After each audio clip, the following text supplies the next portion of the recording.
Assalamualaikum warahmatullahi wabarakatuh.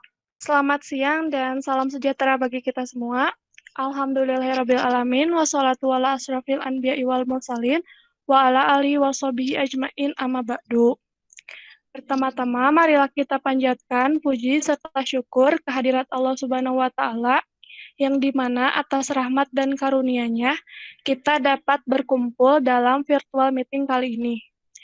Tak lupa sholawat serta salam semoga selalu tercurah limpahkan kepada Nabi utusan Allah yaitu Nabi Muhammad Shallallahu Alaihi Wasallam. Kembali lagi bersama saya Sifa Nurul Asfia, mahasiswi Informatika Angkatan 2019 Universitas Siliwangi. Pada kali ini merupakan pertemuan keempat dari rangkaian webinar Artificial Intelligence Siliwangi yang dimana pada pertemuan kali ini akan membahas materi mengenai pengetahuan dasar, yaitu pemrosesan bahasa alami, yang akan disampaikan oleh pemateri yaitu Bu Neng Ika Kurniati SSI MCS, dan moderator yang akan memandu jalannya acara yaitu Teh Zulfia Sari dari Informatika Angkatan 2017. Kepada Teh Zulfia, saya persilahkan. Terima kasih kepada Siva Nurul Asfia sebagai host. Di sini saya akan memandu acara yang pertama yaitu penyampaian materi dari Ibu Neng Ika dengan total waktunya itu 20 menit dan acara yang kedua yaitu tanya jawab total waktunya 15 menit. Baik, yang pertama saya akan membacakan CV dari pemateri. Nama lengkapnya itu Ibu Neng Ika Kurniati, SSI, MCS, tempat tanggal lahirnya itu Ciamis, 25 Juli 1982, jenis kelamin perempuan, agama Islam, status kawin, alamat rumah sekarang Perum Mutiara Citra Asri, Blok D, nomor 20, RT 1, RW 14, Kelurahan Parakan Nyasag, Kecamatan Indihang, Kota Tasikmalaya. Untuk bidang penelitiannya, yang pertama yaitu case-based reasoning, yang kedua pemrosesan bahasa alami, yang ketiga sistem fuzzy, yang keempat machine learning, yang kelima pattern recognition, yang keempat expert system. Untuk pengalaman kerjanya, yang pertama menjadi dosen di Universitas Siliwangi, Tasikmalaya tahun 2008 sampai sekarang. Yang kedua, dosen STT YBSI Tasikmalaya tahun 2010 sampai 2012. Untuk yang ketiga, dosen Poltekkes Tasikmalaya tahun 2010 sampai 2012. Baik, untuk sesi yang pertama yaitu pemaparan materi tentang pengetahuan dasar pemrosesan bahasa alami. Selanjutnya dipersilakan kepada Ibu Neng Ika sebagai pemateri. Assalamualaikum warahmatullahi wabarakatuh. Pemrosesan bahasa alami. Jadi apa itu pemrosesan bahasa alami?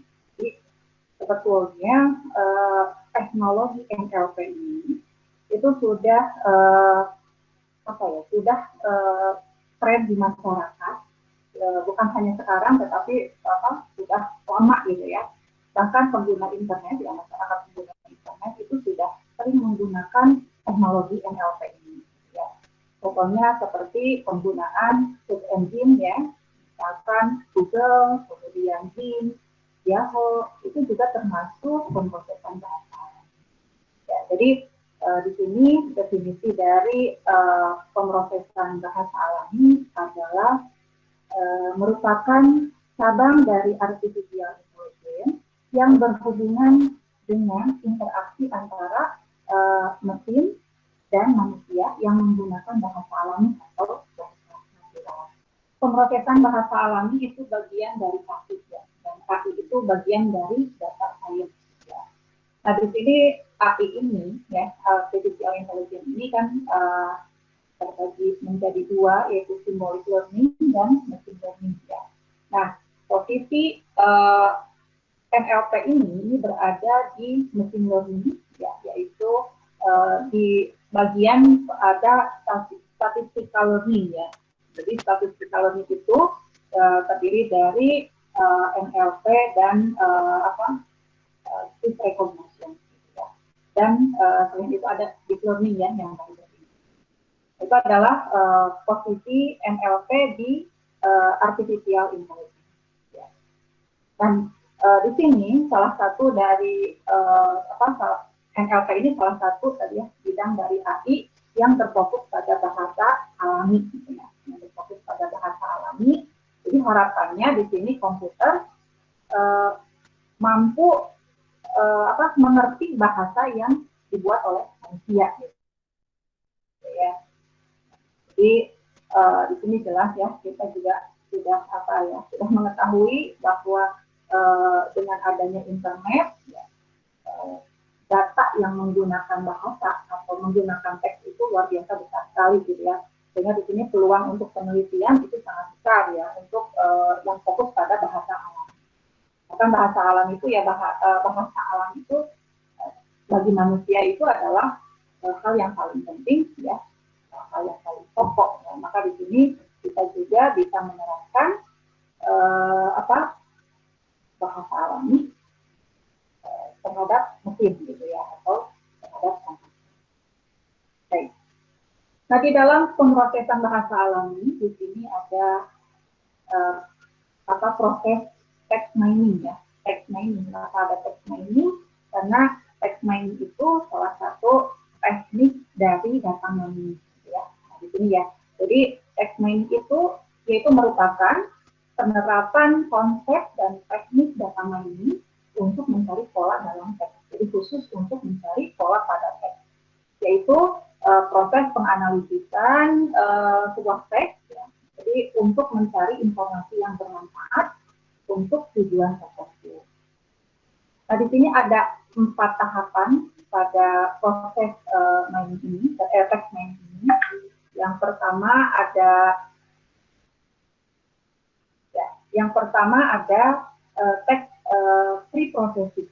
Nah, ini adalah tahapan awal, ya, tahapan paling utama juga yang mempengaruhi nanti hasil, gitu ya. Maka di dalam tahapan text pre-processing ini juga membutuhkan suatu cara ya untuk menghasilkan teks yang kualitasnya lebih baik. Nah, di mana di sini kita lihat di dalam tahap pertama ini text pre-processing, yaitu ada beberapa proses ya, ada beberapa tahapan juga ya. Pertama ada cleaning, ada tokenizing, ada scaffolding, ada streaming, ada stopwatch ya.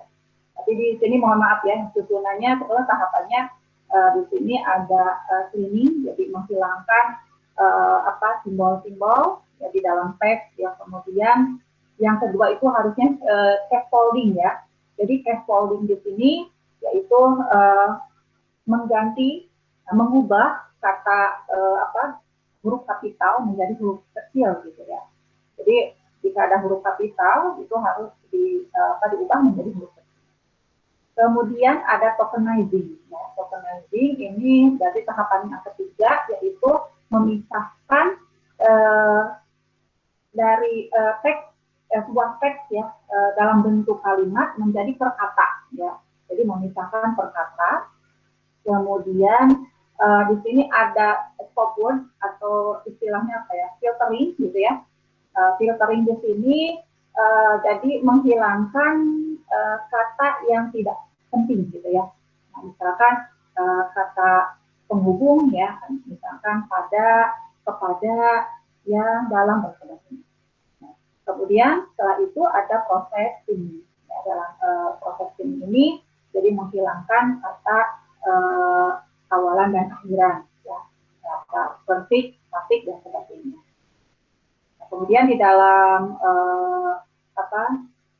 nah ini sebetulnya di sini juga informasi yang ekstraksi juga sebetulnya bagian dari text mining secara umum ya, bukan dari text pre-processing. Ya. Kemudian tahap yang kedua yaitu teks transformasi. Jadi di sini kita akan melakukan pembobotan. Jadi setelah hasil dari proses streaming, ya, streaming mengambil kata penting. Setelah kata penting, kemudian nanti ada proses menggunakan algoritma ya untuk pemisahan per karakter ya. Ada bigram, ada n-gram dan sebagainya. Ya. Misalkan ada per 2 karakter, per 3 karakter. Nah, itu sudah ada yang penelitian di kakak tingkat di informatika ya di kita yang fokus pada ini ya. Kemudian tadi ya tahap kedua yaitu transformation, yaitu pembobotan. Pembobotan biasanya menggunakan TSDF. Jadi teks atau inputan baru ya atau data baru, teks yang akan kita proses, nah itu akan kita lakukan atau bisa kita hitung bobotnya mana yang paling banyak. Nah itu biasanya dari dokumen-dokumen yang ada. Ya, teks yang baru kan dihitung bobotnya ke dalam teks atau teks data training lah ya, data training. Kemudian di sini tahap ketiga ada fitur selection ya.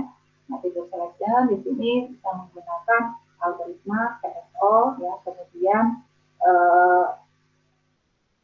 tahap yang ketiga, tahap yang keempat, yang terakhir di sini adalah data mining atau bisa disebut juga pattern discovery ya. Nah itu jadi di sini menggunakan teknik data mining. Tadi ya di sini jadi penerapan konsepnya menggunakan teknik data mining. Nah di sinilah ya teknik data mining diterapkan. Jadi ada metode klasifikasi gitu ya. Kemudian ada metode clustering ya, ada comparison dan sebagainya.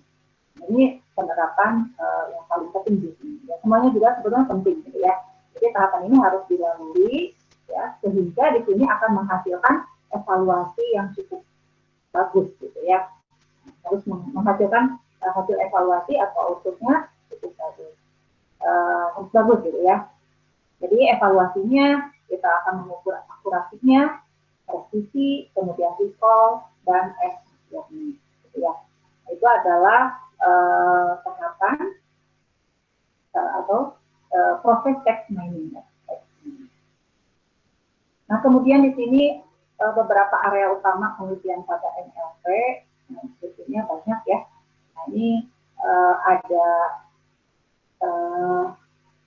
mesin translation ya, atau ini sudah sangat tren ya, sangat tren sekali, dan itu juga perannya sangat membantu kita ya dalam menerjemahkan bahasa. Kemudian ada information retrieval, kemudian ada sentiment analysis, kemudian ada information extraction, kemudian ada question answering. Ya. Selain itu ada text summary ya, text summarization, ya itu juga termasuk pada area penelitian NLP. Ya, tadi di sini ya, jadi NLP itu termasuk pada bagian dari artificial intelligence yang di dalamnya terdiri dari beberapa sub. Ya. Kemudian nah kita ada tadi kalau di sini ya tidak ada ya di sini teks kategorisasi ya, teks kategorisasi atau kategori teks atau klasifikasi teks ya. Ini merupakan kategorisasi atau klasifikasi teks atau juga dokumen melalui pemberian label atau kategori terhadap teks ya, atau dokumen secara otomatis. Nah, berarti kita lihat di sini ada klasifikasi. Ya. Jadi di sini kita tidak hanya menggunakan metode klasifikasi saja, tergantung dari di sini bidangnya apa gitu yang akan kita temanya apa gitu ya, tergantung dari temanya. Nah di sini contoh dari teks kategorisasi adalah kategorisasi teks itu yang pertama ada sound filter ya. Jadi kemudian di sini juga ada plagiarism detection ya, mendeteksi plagiarisme dari sebuah dokumen gitu ya. Kemudian ada sentiment analysis ya, itu termasuk pada kategorisasi atau klasifikasi. Kemudian ada juga dokumen clustering, ya kemudian ada essay score. Ya. Nah di sini spam filter mungkin di sini sudah banyak sistem atau website yang sudah dibuat gitu ya, atau juga bisa sudah digunakan kita di email gitu ya. Kita bisa setting di situ spam filternya, di mana di sini kan ada pemberian label ya. Tapi biasanya pemberian labelnya ada dua, spam dan non spam gitu ya, dan bukan spam. Jadi dalam menentukan spam atau bukan itu biasanya kan seperti kita ya, untuk mengklasifikasikan atau membedakan mana yang misalkan SMS ya, SMS yang memang penting dan yang tidak penting ya. Biasanya yang tidak penting itu yang teksnya itu selalu muncul, teksnya itu atau kalimatnya itu sering muncul gitu ya, sering muncul misalkan mama minta pulsa gitu ya, atau misalkan pinjaman online dan sebagainya. Biasanya itu persentase kemunculannya itu biasanya 75% ke atas. Jadi misalkan kita menggunakan mesin untuk spam filter ini, jika di atas 75% maka itu adalah spam gitu ya. Kemudian plagiarisme juga sudah banyak aplikasi ya, terutama Tumisin ya, bisa ngecek dokumen yang mirip ya, dokumen yang mirip. Nah ini ya tadi spam filter itu biasanya menggunakan metode klasifikasi ya, bisa menggunakan MM ya, kemudian bisa menggunakan net bias dan sebagainya. Kemudian kalau plagiarisme itu biasanya menggunakan metode similarity ya, untuk mencari kemiripan. Mencari kemiripan, berapa persen miripnya, atau bisa juga pembobotan juga bisa gitu ya.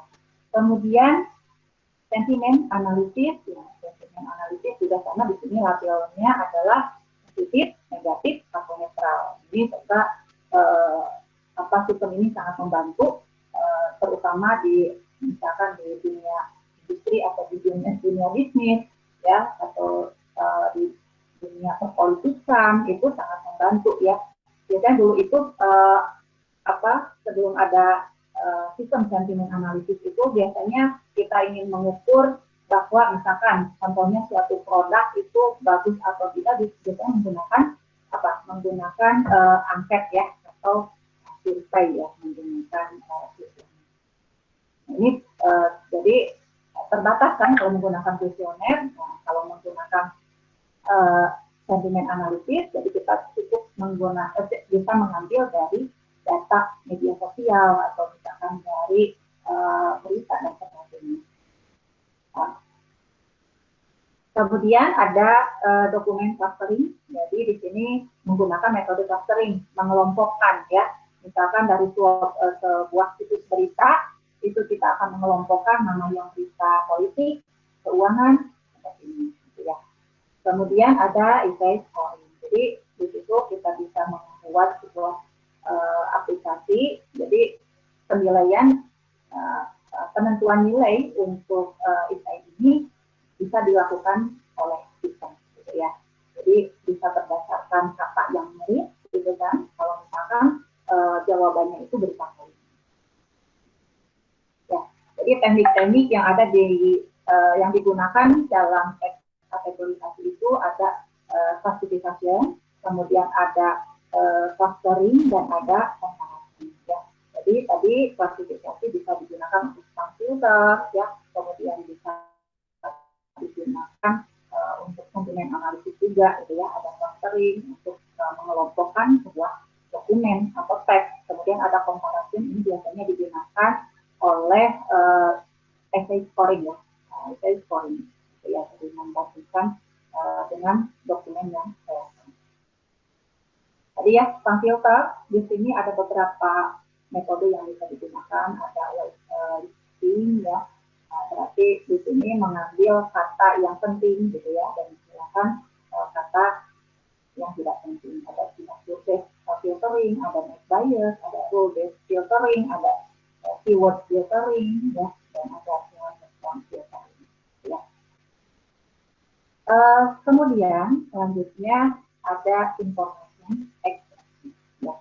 Jadi ini adalah merupakan teknik untuk mengekstrak suatu teks yang tidak terstruktur menjadi sebuah informasi atau teks yang terstruktur atau daftar yang relevan. Ini biasanya digunakan untuk ya, pencarian data di perpustakaan, bersama lah search engine dan sebagainya. Jadi mencari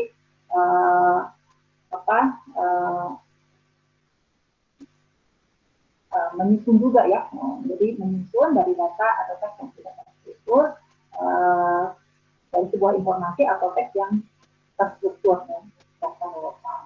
Nah, di sini juga kalau ekstraksi informasi ini juga cukup penting ya di dalam pemrosesan bahasa alami di sini karena biasanya tergantung dari tujuannya apa. Misalkan Gojek ya, Gojek juga menggunakan ekstraksi informasi, misalkan tentang lokasi ya, di mana Asia Plaza gitu kan, di mana. Jadi ada kata untuk di mana itu menunjukkan menunjukkan lokasi.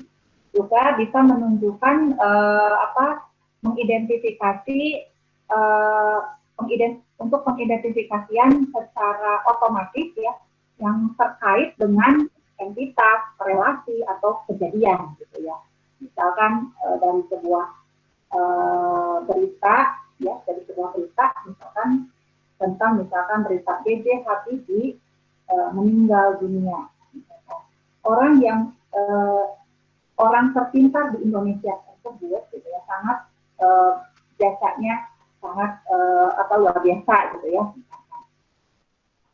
Atau B.J. Habibie mengunjungi Universitas Siliwangi di Kota Tasikmalaya. Berarti di situ ada seperti tadi ya, di sini ada menunjukkan kelas, yaitu people, yaitu orang, kemudian alamat dan juga waktu gitu ya. Jadi bisa lebih kalau ekstraksi informasi itu memahami dari sebuah dokumen atau dari sebuah teks yang tadinya tidak terstruktur menjadi teks. Kemudian selanjutnya ada informasi retrieval, jadi merupakan suatu sistem yang mampu memberikan dokumen yang relevan terhadap user input yang berupa query atau kumpulan kata dengan bersumber dari kumpulan dokumen. Ya, jadi di sini kita bisa mencari ya atau inputkan kata-kata ke dalam bahasa ke dalam sistem dengan menggunakan bahasa sehari-hari, ya kemudian diambil dari data yang sudah tersimpan, dan di sini kita mendapatkan kumpulan dokumen yang relevan. Berarti kalau kita lihat dari gambar ini, ya biasanya bisa digunakan juga untuk pencarian dokumen. Nah, search engine juga termasuk ya di sini. Kemudian selanjutnya ada QA system atau question answering system. Jadi di sini question answering ini merupakan suatu sistem yang memberi jawaban atau potongan teks yang berisi jawaban untuk user input yang berupa pertanyaan secara otomatis dari kumpulan dokumen. Ya. Jadi kita bisa berkomunikasi, berinteraksi dengan sistem, ya. Jadi tidak cuma manusia gitu ya. Nah di sini ada sebetulnya kalau sistem itu IAS itu sebetulnya ya tadi ya sudah lama ya, sudah memasyarakat sebetulnya. Nah, yang paling awal itu ya, yang sudah lama itu yaitu Google ya. Google juga misalkan kita di mana lokasi Universitas Siliwangi, maka akan muncul alamat ya, kemudian deskripsi lainnya. Kemudian ada Wikipedia. Wikipedia juga masuk ke dalam IA ya. Misalkan kita ingin mengetahui tentang Universitas Siliwangi gitu ya, atau yang lain sebagainya. Kemudian ada Wolfram Alpha. Nah, ini juga termasuk pada CIA sistem. Ya, semua, jadi di sini juga memiliki kelebihan dan kekurangan masing-masing gitu ya. Nah, selain itu juga ada beberapa website tentang PR sistem ini. Ada apa? Ada Yahoo Answer ya, kemudian ada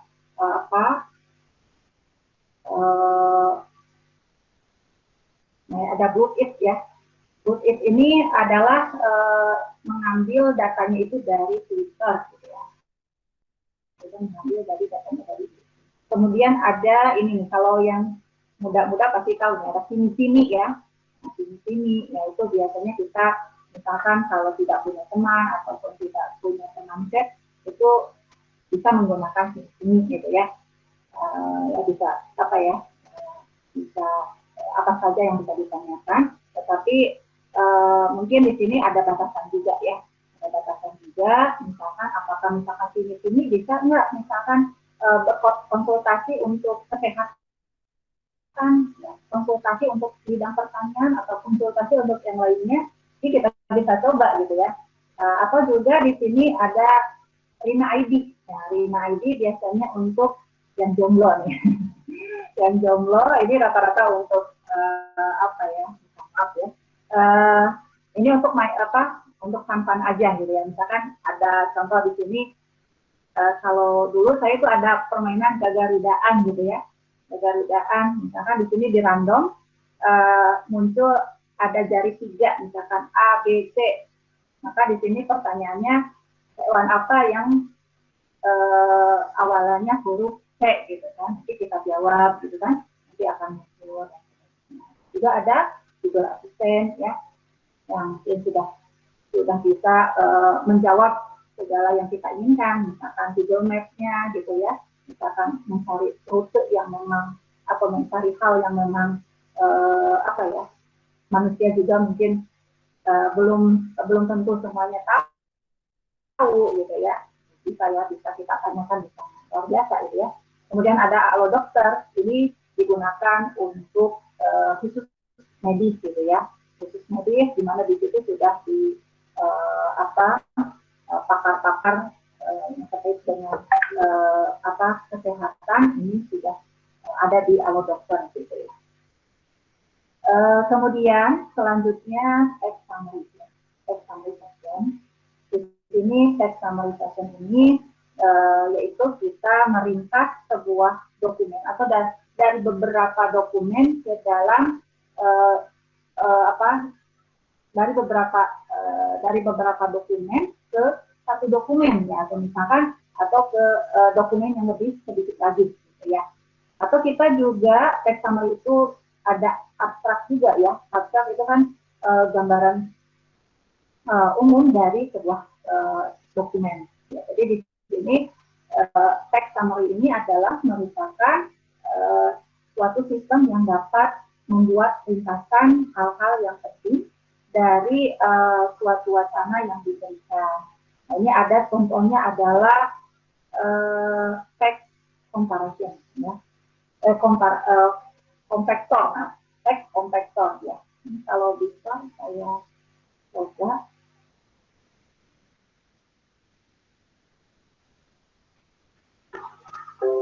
Ini waktunya masih lama.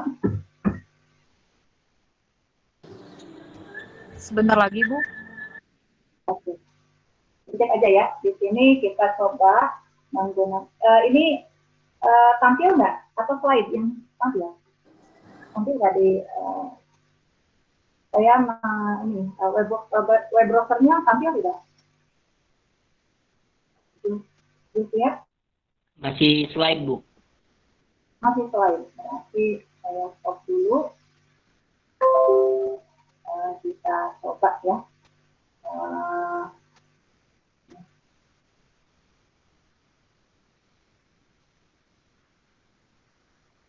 Ada ya? Misalkan di sini kita akan mencoba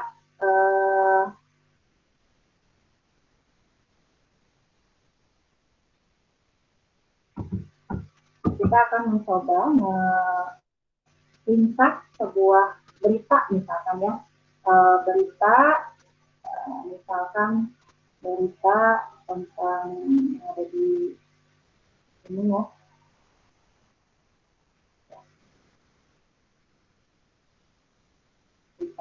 ini. Ya.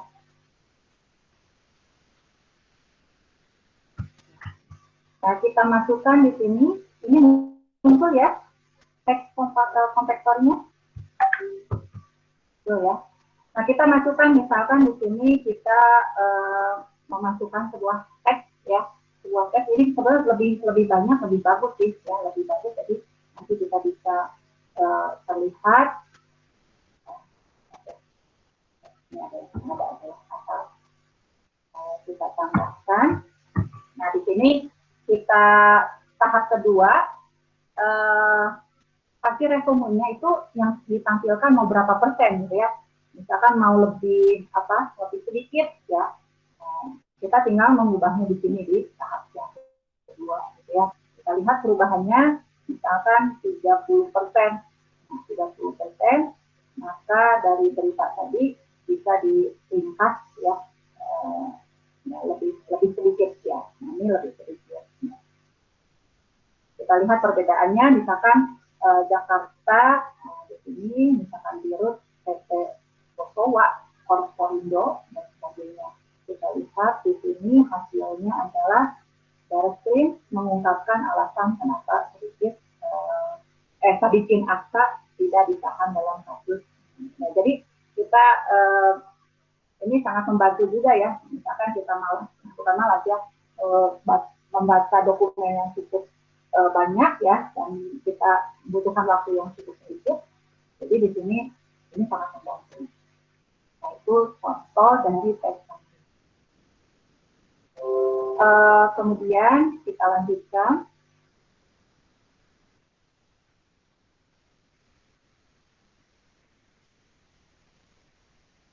Itu masih banyak sebetulnya ya website untuk teks summary ini.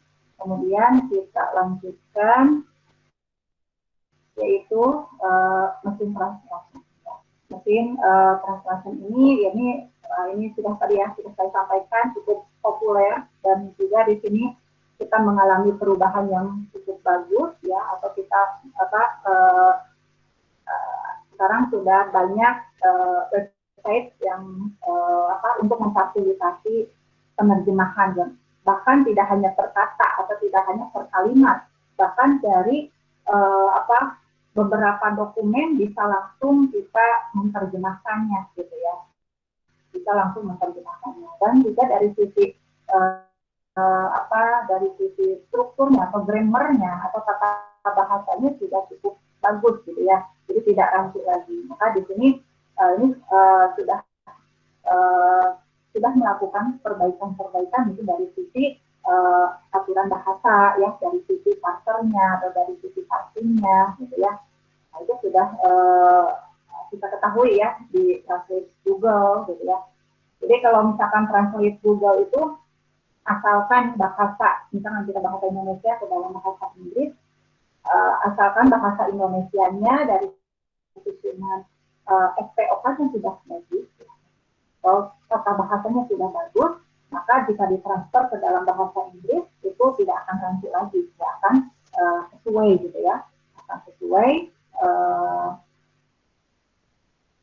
dari sisi bahasanya. Jadi sudah perkembangannya sudah sangat bagus. Ya. Kemudian di sini juga untuk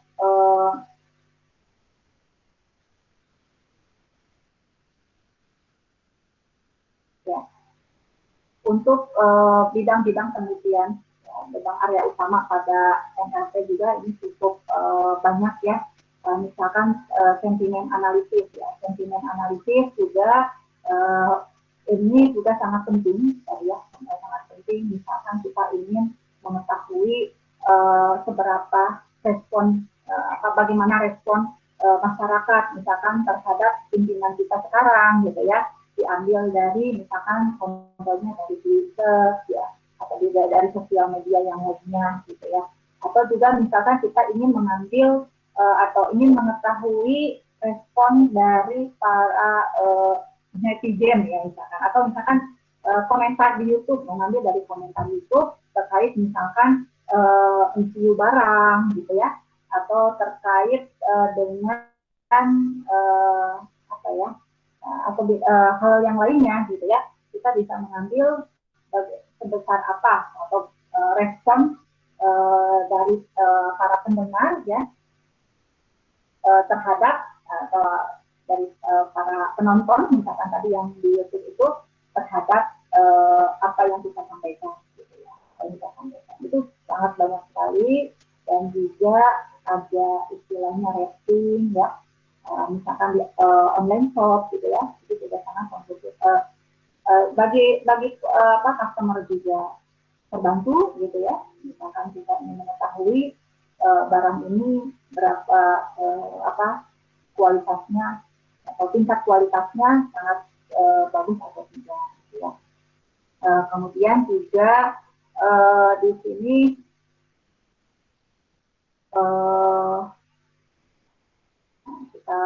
kita lihat juga ya di dalam ITE scoring di sini juga pernah ya ada yang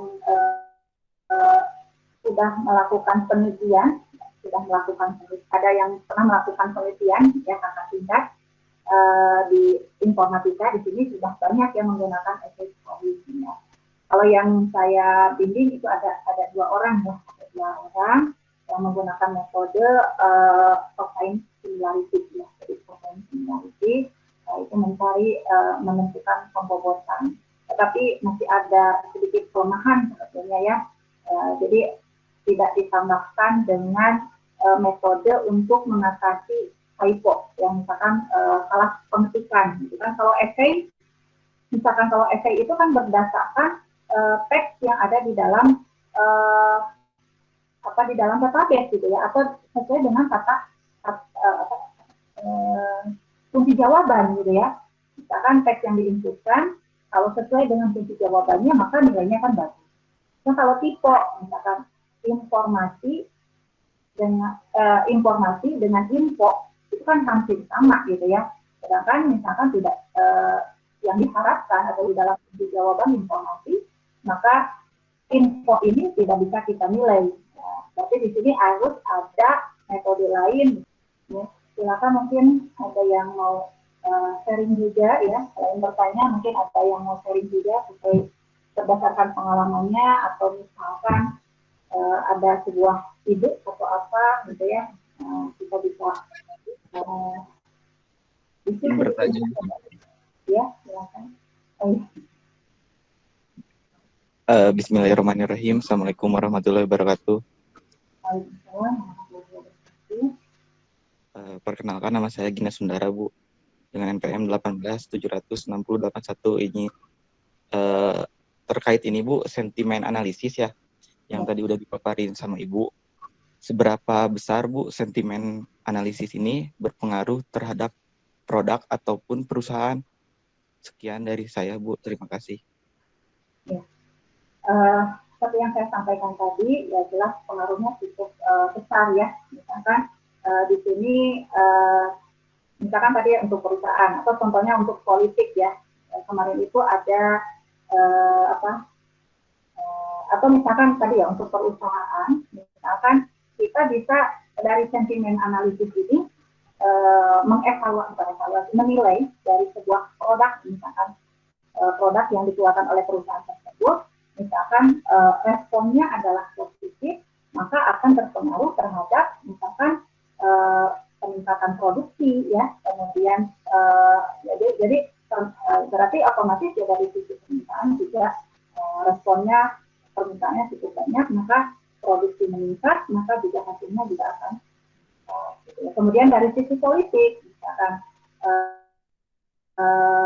waktu kemarin ya pada saat pemilihan kepala negara, misalkan calon kepala negara, nah itu kan biasanya ada survei ya. Mungkin salah satunya bisa dibantu dengan menggunakan sentimen analisis dan juga ya sebagai bahan evaluasi juga misalkan ya, atau bisa juga ya sebagai bahan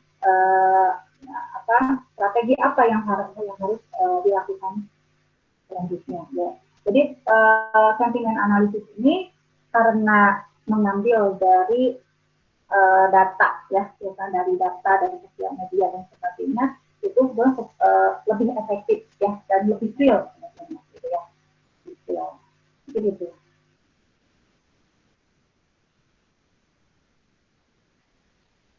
Bunda? Terima kasih Bu jawabannya Bu. Bu izin bertanya. Ya, silakan Rohman. Nama saya, perkenalkan nama saya Fajar Nur Rahman, NPM 187066031. Bu mau menanyakan contoh-contoh dari algoritma gitu yang apa tadi tentang teks ya, yang outputnya adalah teks ketika outputnya adalah suara gitu Bu. Ada Bu? Ada nggak Bu gitu yang udah ada gitu contohnya algoritma apa gitu Bu? Algoritma. Ya, Iya algoritma. algoritma untuk ini ya, text to speech ya. Text to speech atau apa? Dari teks ke Input teks suara. ya Bu, dari ke suara gitu Bu, ke voice. Oke, ke voice itu banyak ya. Ini algoritma yang bisa digunakan ya. Ada CSS ya. CSS itu Fourier apa namanya? Bentar. Ini saya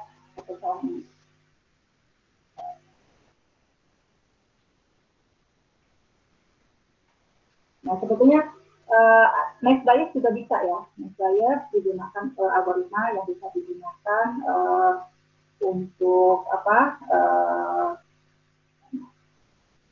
Next bias itu jadi dari suara menjadi teks ya. Memang di sini ada beberapa proses yang harus dilakukan, di mana dalam proses processing ini memang luar biasa ya, tahapannya juga cukup panjang gitu ya. Di mana di sini ada sebelum kita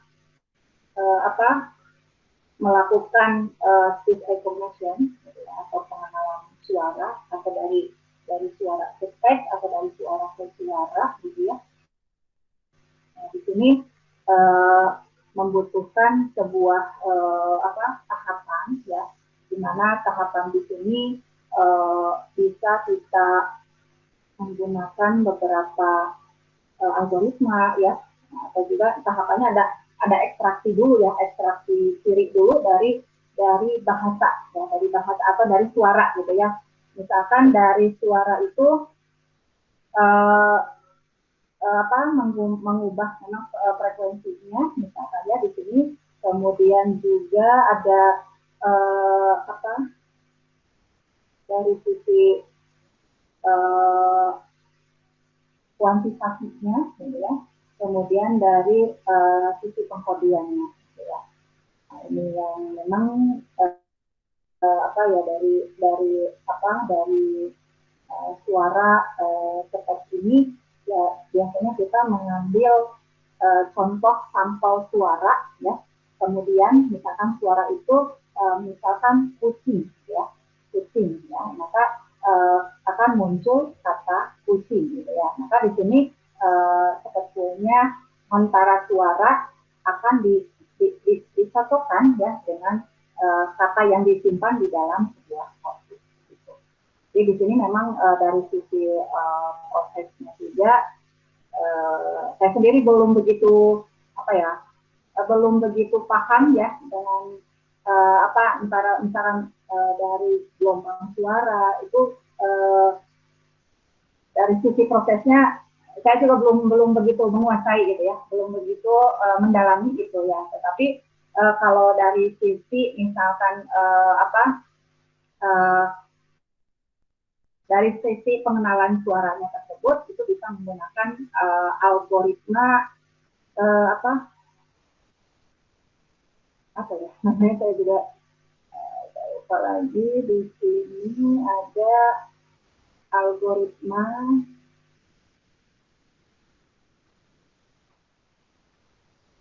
jadi ada pencocokan ya, ada matching atau pencocokan suara dengan teks gitu ya. Kemudian ada Oke. Di sini ada juga proses Neo frekuensi spektrum ya, atau MFCC ya. Di sini MFCC ini merupakan